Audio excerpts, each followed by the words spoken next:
I'm Josh Schneider-Weiler, coming up on Football Today.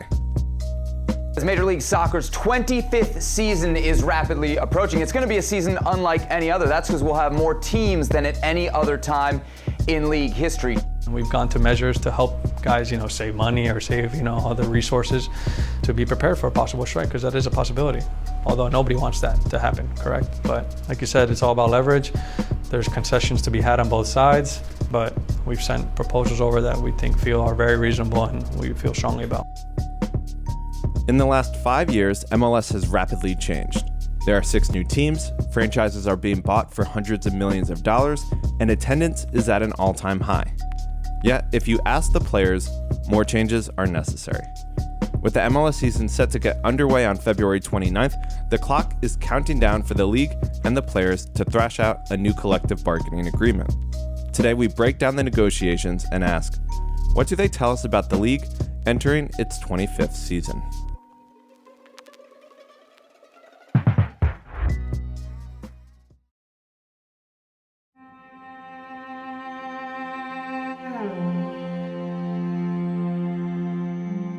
Yeah, so they've been ongoing for quite some time now, probably over a year at this point, just in terms of proposals being sent back and forth between MLS and the MLS Players Association. Sam Stejskal is a staff writer at The Athletic. And now we're kind of getting to the business end. The current deal expires at the end of January, and from all the comments that are out there and from the people that I've been speaking to, everyone's kind of hopeful that they'll get a new deal done for the end of the month and not have to train in preseason, because that's where we are at the stage of the calendar at this point in the year here in the States. They won't have to train without a CBA as they've done in past years when they're doing negotiations. So you said that the signs were promising. It sounds like the tone of the negotiations is quite positive.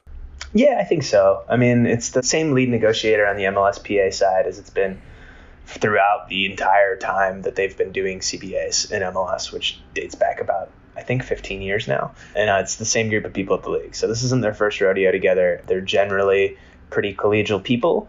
It's not kind of a knockout, drag down negotiation. I'm sure there's points of contention. I'm sure at times things get heated at the negotiating table. But for the most part, it sounds like the tone's pretty positive and people are pretty understanding of where the other party's coming from. And yet, Sam, when they did this in 2015, there was almost a work stoppage, and it was only averted a couple days before the season started. You don't have any concern that that might happen again? I think when push comes to shove, I don't think there's going to be a stoppage. I think it's just going to be pretty straightforward in terms of what's done. I think the overarching issue for me is that while salaries in Major League Soccer have gone up pretty significantly, even since the last CBA was negotiated ahead of the 2015 season, there's still a large chunk of players that make less than $75,000 a year. I believe, in particular, the American players get underpaid. I feel they deserve to get more money in terms of to stay in line with football in the rest of the world, but also in terms of the American sport. And there's still a large chunk of players that, even among those that make more than that are kind of going paycheck to paycheck for the most part, and they can't really afford to miss one of those checks. And so I think when push comes to shove, the players are gonna, I hate to say fall in line, but sort of understand that at least, and that will probably lead to a deal. Can you explain what a CBA is? I imagine many European fans won't really be used to this concept, as it's not really used here in England or in any of the big 5 leagues. Yeah, I'll try and keep this as tight as possible. But MLS is a single entity league, and what that means essentially is that owners don't technically, they're called investor operators in their clubs, and they're buying into a stake in actual MLS. They're not necessarily buying into a stake in the club or buying the club or things like that. Of course they are in some ways, but they operate as a collective. That's the main thing to take away. And players, except with few exceptions at the high end, so guys like Wayne Rooney or Zlatan, are being paid by the league. They're not being paid by individual owners or individual clubs. So they operate as a collective, and they set rules, and they dictate how each other behave. And the league has a whole vision and founding principles that they try and stick to, and sometimes they pivot. And these CBA negotiations are an important time for all of those things to kind of potentially get reset or go in a new direction, as I'm sure any listener could imagine. So this is a little different from European football in that players actually have a little bit of a say, at least in how the league is governed. Somewhat. Now, there's an interesting thing called a management clause in a CBA, and that sort of dictates, all right, here's what the league can do outside of collective bargaining. That's not a clause that's unique to MLS, but what is unique to MLS relative to the other leagues, at least from what I've been told, is that management clause is a lot, the things that the league can do outside of collective bargaining, the list is a lot longer in MLS than it is in a lot of these other leagues. So while the players can collectively bargain a good number of things, there are probably even more things that the league can just decide on unilaterally. And we've seen that in the past, particularly in 2015, midway through the season, when the league added a lot of new money in a way that wasn't collectively bargained with the players and restricted how that money got spent.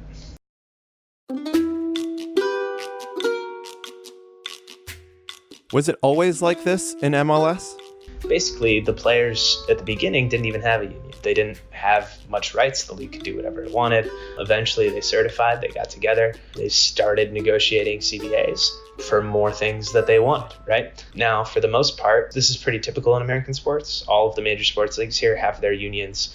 Not all of them are single entity leagues, but all of them have their unions that fight for player rights. They all have CBAs. So that's not atypical here. But I would say the MLS PA and how it works relative to the league has a lot more power than the players than in pretty much any other sport going on here. And that's for a variety of reasons. Players simply just don't have enough money to sustain a long work stoppage, so they don't have a ton of leverage that the guys making $4 or $5 million playing baseball or basketball might.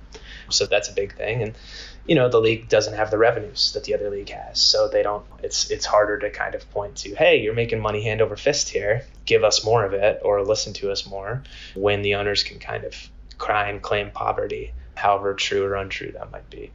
The last CBA was negotiated in 2015. It was 5 seasons.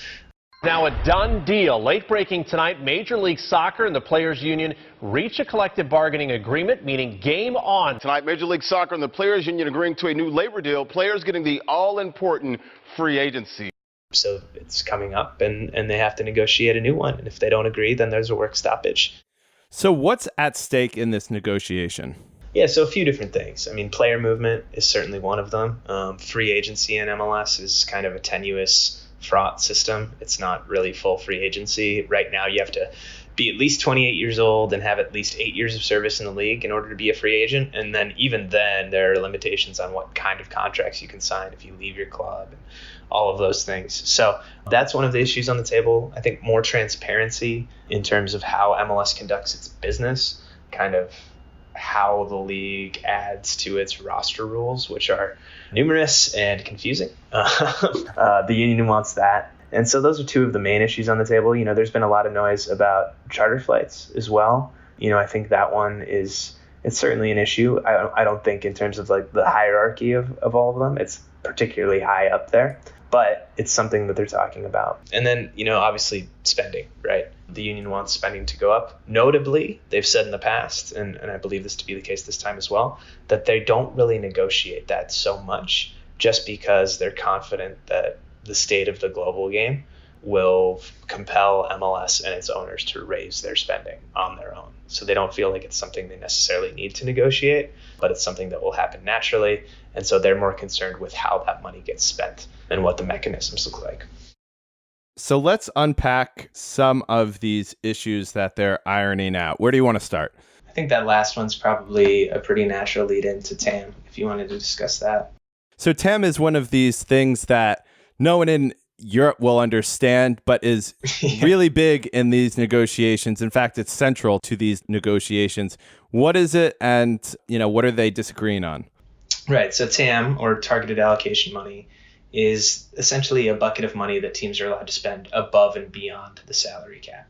So the salary cap is roughly, or the salary budget, I should say. And then teams were given up to $4 million to spend in TAM. TAM can only be spent on players whose budget charge, which is essentially a calculation of their salary, plus any transfer fee or loan fee that a team may have paid for them, is between 500,000 roughly and 1.5 million.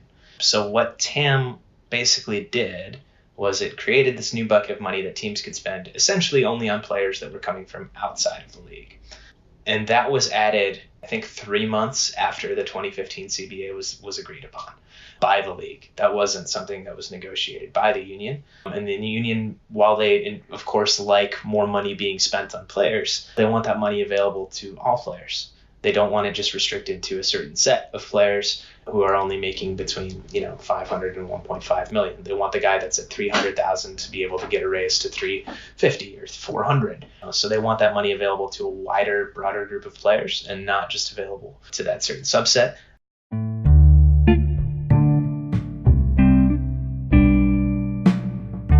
The league's position on it is essentially that they don't, it's almost that they don't trust their teams and their sporting directors to not use that money in a way that would actually improve the league. So the way that they drew it up was in a way that essentially didn't allow them to give it to players that were already in the league. They said, we're giving you this new money, but you have to spend it on players from outside the league who in theory will come to MLS and make it better, make the soccer better, make it a better product. We don't want you taking this money and turning around and giving it to players already on your roster because, that's not really improving MLS. So that's essentially what that boiled down to. I don't think the league really wants to give it up. The players obviously do. They want that money available to everyone. So it's going to be really interesting to see how that shakes out. That sounds kind of counterintuitive because what you're kind of saying is the league is not trusting its own teams.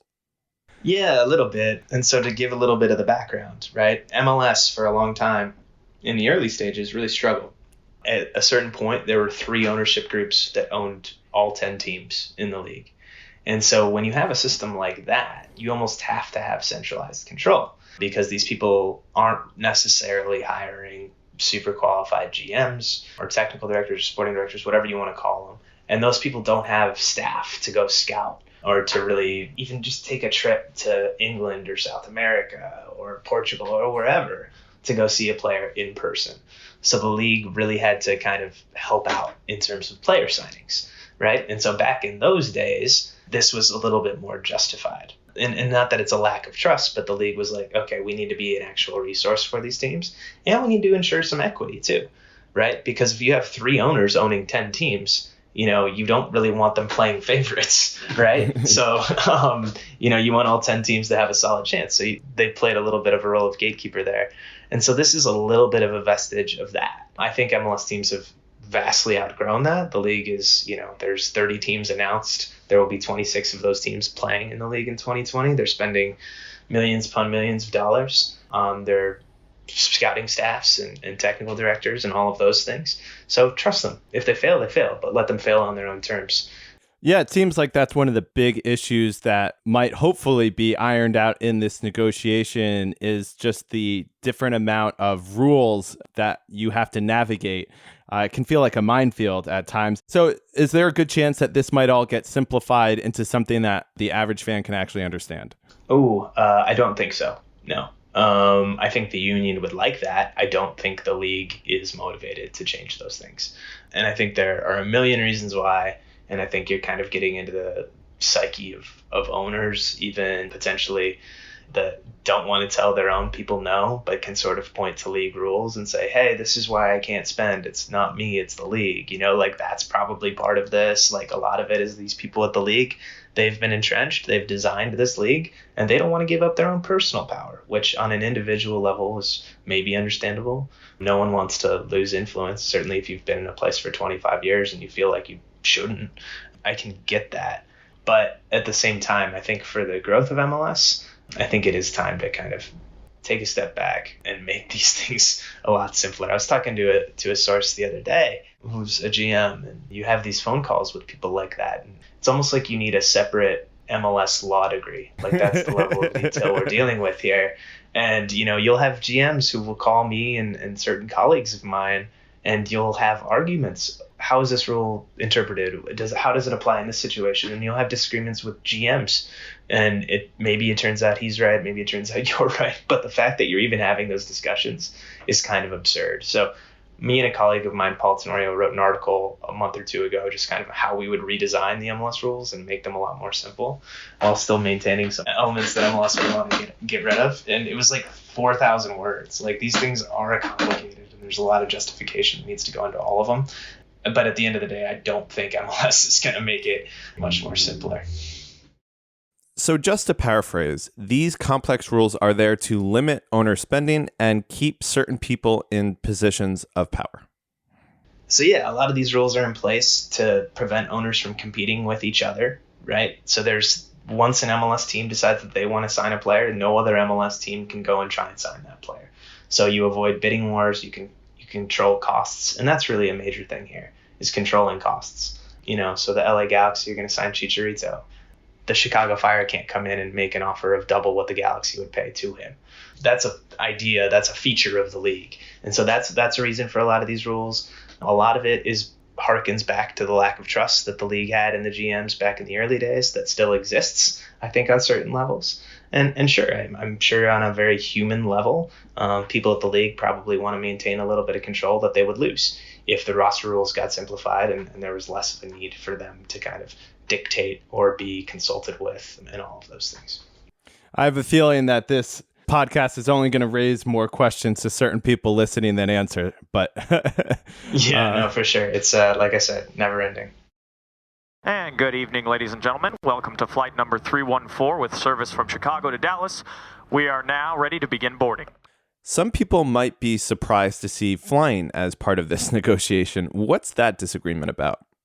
Obviously playing in the US and Canada, you have to travel far distances. And to put it in context for someone in Europe, if Vancouver goes to Orlando to play a game, that's, if you're able to get it direct, which a lot of times you're not, that's a 6-hour flight each way, right? So I don't know what the European equivalent of that is. That's probably farther than London to Moscow. So these are massive flights. A lot of times you're doing it every single weekend. Sometimes you're doing it where you're playing on a Saturday, then you're playing on a Wednesday, then you're playing on a Saturday. And it takes a toll on your body, particularly when you're flying commercial, which is what the vast majority of these teams are doing almost 100% of the time. So the current league rule limits teams to 4 flights, not 4 round trips, 4 flights on a charter plane per regular season. But they tend to make exceptions in the playoffs. And what that does, again, it's controlling costs. And it's making sure that the rich teams, like in Atlanta or even in New England, for instance, who don't spend a ton of money on their roster, but the owners own the New England Patriots and the Patriots have their own planes that the Revolution can use, it's ensuring that they don't have a massive competitive advantage. And that's an issue for the players. They look at it as a performance issue, and you can't really argue against it, anyone rationally. There was a game last year that I covered where Montreal were coming to Boston to play a game. They were supposed to fly in the day before. They sat on the tarmac for 6 hours, and then their flight got canceled. They had to get off the plane, drive back home. The league scheduled a charter flight for them the following morning. It got delayed 4 hours. They ended up flying in and getting to the stadium, or getting to their hotel, which is adjacent to the stadium, 3.5 hours before kickoff. They then went out and won that game 3-0, which was incredible, but that's a kind of a joke of a system. And the players are pointing to things like that, travel horror stories that happen pretty regularly around the league. To get 2 flights there, which took us, 12 hours to when you could have done it in 5 or 6 hours, it didn't feel right, and especially when we had a game on the Wednesday. So that was my opinion on that. I feel the league can do better to make that much easier for the players, which I think will benefit the players, but also benefit the league. And saying this is unacceptable and you need to open up the charter flights and give teams the choice to go and have as many as they want. So we'll see where that shakes out. I mean, if it comes down to a question of, hey, we can eliminate TAM or we can give you unlimited charter flights, they'll probably take the first one and collect more money in their wallet. But they want more charter flights, and from a performance standpoint, it's hard to argue against. Yeah, so they're just slumming it on commercial flights like the rest of us. Exactly. And, they're not all in first class here. Like there are 30 guys in the traveling party when you take into account coaches and trainers and staff members. And there aren't that many seats in first class, right? So if you come on one of these flights, you might be sitting next to $1 million player back in row 26, going to play against Carlos Vela in LAFC like 24 hours after he lands. But I think this does bring up a good point that you mentioned already, which is inequality amongst teams in the league and, even to kind of broaden it a little bit amongst players in the league. It seems like this CBA's one of the main goals is kind of to address that inequality between teams and then within players in the league. Yeah, I think so. And of course, there's going to be a degree of inequality amongst players, and I don't think there are any illusions that will necessarily change too much or that it even should change, right? Players that are better are going to make more money. That's true in any league, anywhere in the world. They do want the minimum salary to be higher. That's kind of one of their main priorities for the union. But in terms of inequality with teams, one of the big things for MLS is maintaining parity and maintaining kind of the idea that any team has a chance every single weekend to go out and win against any other team, and any team has a chance to go and make the playoffs and thereby go on to MLS Cup. And that sort of mindset, it holds people back. Just frankly, it holds certain teams back. And if MLS would unleash the more ambitious teams, then they would go out and spend a lot more money. They would do things in a lot more first-class manner that they're not necessarily allowed to do right now, like, for instance, charter flights. And the argument from kind of the less ambitious or maybe lower budget owners is that wouldn't maintain parity and that would be unfair. And I think there's a real appetite to kind of open things up a little bit more and let the strong survive. And if you can't keep up, then get out, but we'll see. I don't really think that's going to happen at the league level, but certainly there's an appetite for it among pretty much every other interested party in these negotiations and just in MLS in general. What makes that really interesting is that MLS wants to be seen as a bigger league throughout the world and actually, wants to compare itself to Mexico and compete with Mexico, who, of course, don't really have those rules and limitations. Yeah, it's kind of counterintuitive in a lot of ways, right? And so MLS will do one thing that will allow it to better compete with bigger leagues around the world and with Mexico specifically, but then they'll do something else that is completely against that idea. And so you have this push and pull, and this kind of goes back to my central thesis here that I haven't yet mentioned, but that the real negotiation here isn't between the MLSPA and the league. It's between the owners and the more ambitious ones and the less ambitious ones, because that drives the league's position, right? So if the more ambitious ones come out on top, then we'll see a lot more movement. If the less ambitious ones carry the day, then it'll be kind of status quo for the most part in terms of the new CBA. So that's kind of the real negotiation for me, is where the owners fell. And I think it's fell at this point. I think those discussions are decided. They've been had. But yeah, that's the interesting thing. And who's going to win that kind of tug of war, and how are they going to manage it? So you say that the owners are kind of split. Does that mean that they're split when they're negotiating with the players? I don't think it means they're split at the actual negotiating table. No, I think they probably have arguments and strategy sessions ahead of time, years ahead of time. But once they get to the table, it's pretty clear what their agreed upon positions are, and they stick to those.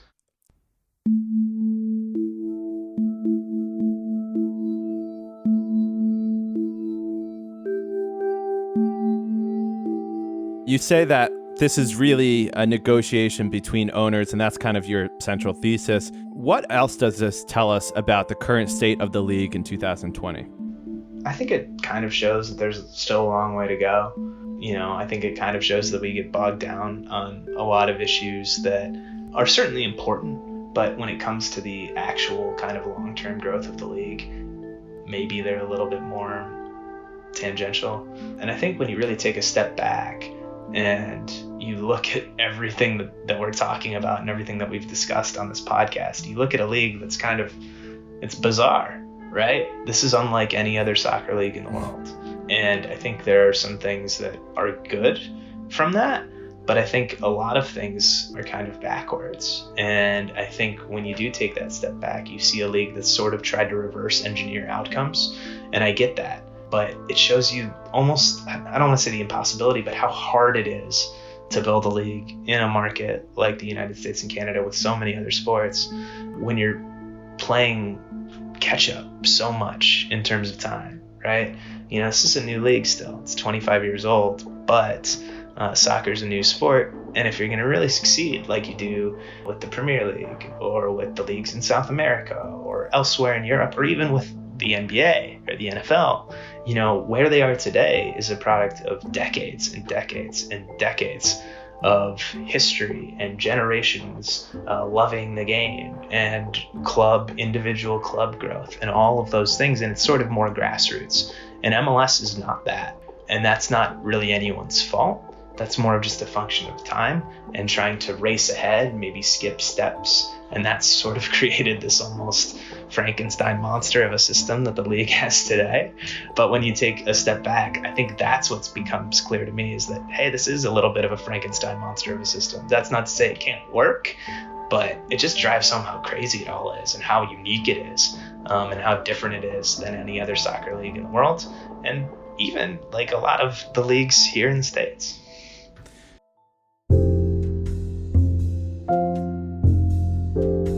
You can read all of Sam Stejskal's coverage of MLS on The Athletic. The show is produced by John McKenzie. I'm Josh Schneider-Weiler, and this was Football Today. And if you enjoyed the show, please rate and review us on iTunes and share it with a friend. Thanks for listening, and see you next time.